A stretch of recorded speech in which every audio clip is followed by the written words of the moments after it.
The Musambwa Island on Lake Victoria. Home to over 150,000 birds, which give the island a rather particular sound.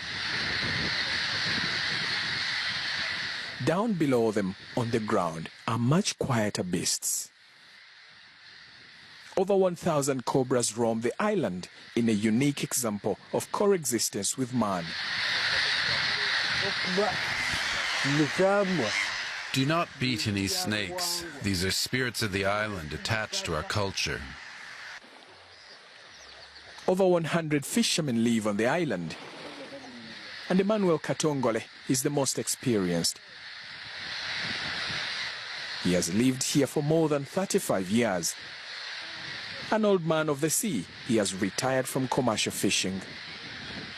The 97-year-old is the custodian of long-held customs, which forbid killing the snakes. The cobras are believed to be the spirits of the sacred island. Katongole says he has never seen a cobra attack anyone, except once, when he was attacked himself.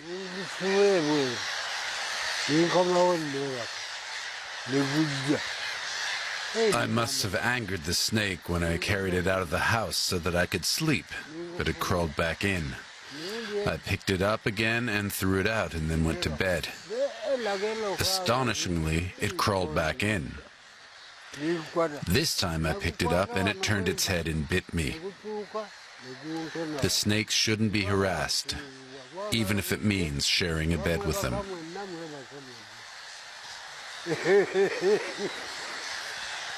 For that reason, the snakes move freely in and out of the wooden houses. The fishermen have no reason to panic. Some even think it's a blessing from the spirits. If it comes into your house, that's a spiritual visit. Just tell the snake you have no problem, and it will not cause you any trouble. The name of the island, Musambwa, means spirits. Its traditions are rather strict. No one cuts down a tree for any reason. Birds too shouldn't be killed, and their eggs must not be eaten. But the custom that prohibits women on the island is the one that is toughest for the fishermen.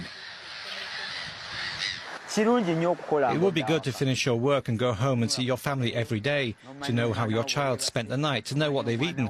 Unfortunately, it's not possible here. So Enoch Ntale has to leave the island at least once every 2 weeks to see his family. At this landing site called Malembo, Ntale also sells his catch. When the fishermen meet Ntale here, many want to go to the island with him, but he says that only a limited number are allowed on the remote island. We came up with a resolution to use a space that can only accommodate up to 200 people on the island. The rest of the land is under conservation as breeding grounds for the birds. Breeding ground for the birds. Traditionally, women do not fish in this part of Uganda. But some are curious about the forbidden island. If we were allowed to go there, it would be nice to set up a business there, but we can't do that.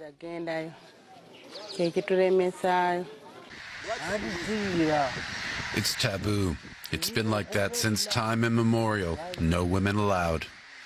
We can't let that happen.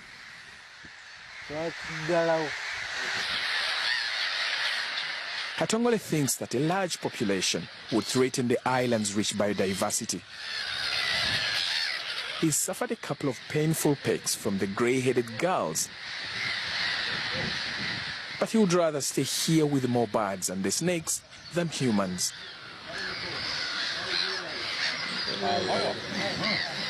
And as the fishermen set out for a night's catch, it's another chance for Katongole to watch over the sacred island as the sun goes down.